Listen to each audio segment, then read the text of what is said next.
স্কানথ্রপ বিএনপির আয়োজনে উদযাপিত হল শহীদ প্রেসিডেন্ট জিয়াউর রহমানের ৯০তম জন্মবার্ষিকী ও দোয়া মাহফিল। বিস্তারিত জানাচ্ছেন আমাদের স্কানথ্রপ ও হাল প্রতিনিধি জামাল আহমেদ। ক্যামেরায় ছিলেন আবদুল্লাহ আল আজিজ।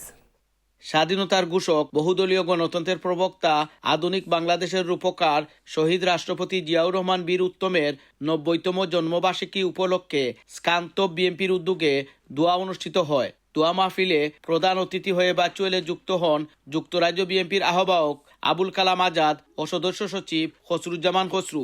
সভাপতিত্ব করেন স্কানথ্রপ বিএনপির মোহাম্মদ শহীদুর রহমান জামাল, পরিচালনা করেন মাহবুবুর রহমান জাকির, বক্তৃতা রাখেন শাহ আক্কাস আলী, আব্দুল আল আজিজ, আক্তার চৌধুরী, নাইম তালুকদার, খাদিমুল ইসলাম।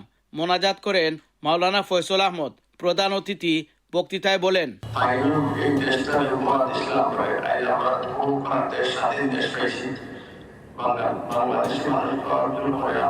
যুক্তরাজ্যের সদস্য সচিব খসরুজ্জামান খসরু স্কানথ্রপ বিএনপিকে ধন্যবাদ জানান এবং নেতাকর্মীদের প্রতি অনুরোধ জানান নিজ নিজ এলাকায় দানের প্রতীক নিয়ে আগামী সংসদ সদস্যদের হয়ে কাজ করার।